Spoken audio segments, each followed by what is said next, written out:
आज ये देखो, जो बड़ी बड़ी पार्टियां कभी जानती नहीं थी, जिनके पीछे खड़े होकर लोग राजनीति करते थे, हमने पिछले 7-8 साल से संघर्ष करके एक नया ट्रेंड बनाया है कि अगर आज कहीं कोई घटना होती है तो सारी पार्टी भागने का कोशिश करती है कि जाओ जाके दुख तकलीफें दूर करो। मैं कुछ घटनाएं रख देता हूं। हाथरस की घटना हुई, कोई जाने को राजी नहीं था। मैंने और हिमांशु जी ने मोर्चा लिया कि हम लोग हाथरस चलेंगे। हम लोग हाथरस के परिवार से विकट परिस्थितियों में मिलने गए। मोर्चा लगाया गया कि पुलिस को किस तरह से पुलिस की आंखों से बच के जाना है, और मोर्चा सफल भी हुआ। जब यहां पकड़े गए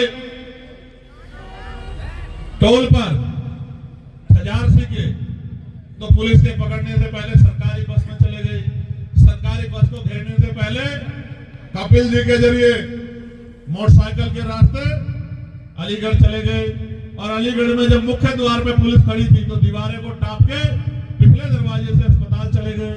और फिर जब यहाँ हमारी बच्ची जो है, हमारे डिमांड पे हमने कहा एम्स ले आओ, एम्स की बजाय सफदरजंग लाई गई, तो सफदरजंग में जब उसके साथ अन्याय हुआ, उसकी जान चली गई, और हम लोगों ने मोर्चा लिया, तो हमसे वादा करके पुलिस ने वादा खिलाफी की और हम लोगों को गिरफ्तार कर दिया और उस बच्ची का शव जो है जाके जला दिया।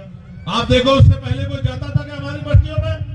अगर जाता था तो चुनाव के समय जाता था, क्योंकि चुनाव के समय हमारी उंगली में वो शक्ति होती है कि जिसे चाहे कुर्सी पर बिठा दे और जिसे चाहे जमीन पर पटक दे, किसी का भी अहंकार तोड़ दे और किसी भी गरीब को कुर्सी पर बिठा के उसके कलम में ताकत दे दे। ये शक्ति हमारे पास डॉक्टर अंबेडकर के संविधान से हमें वोट के रूप में मिली है।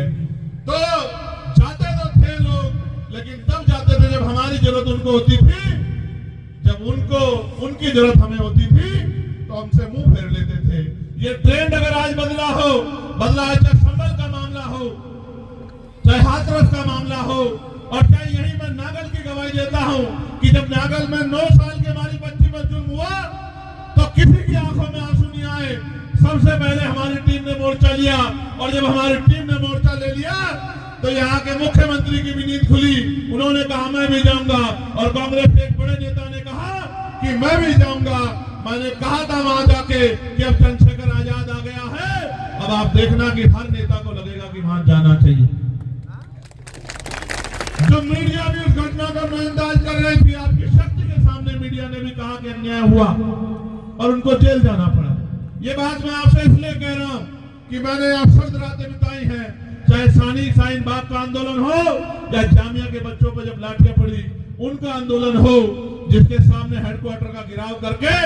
और एक बात जो मुझे हमेशा याद रहती है कि जब हम रात को हेडक्वार्टर पे गए थे तो कुछ घंटों के बाद हमने जब वहां से चलने की कोशिश की तो एक भाई ने और एक बिटिया ने मेरा हाथ पकड़ लिया और मुझसे कहा कि भैया आप मत जाना, सब चले जाए, आप मत जाना।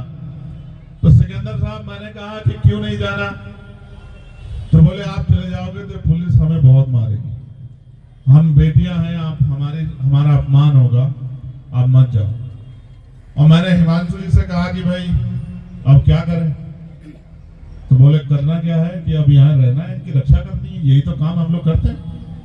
तो फिर हमने गाड़ी मंगाई और गाड़ी के ऊपर हम लोग बैठ के, ठंड का मौसम था, 0 डिग्री टेम्परेचर जा रहा था, तो रात को 3-3:30 बजे तक उस पर बैठे रहे। 3-3:30 बजे तक जो है आंदोलन करते रहे, और जब तक वो बच्चे नहीं छूटे और पुलिस ने जामिया को नहीं छोड़ा तब तक लड़ते रहे। और जब सब बच्चों को छोड़ दिया जो पकड़े थे, तब उसके बाद हमने वहां से निकलने का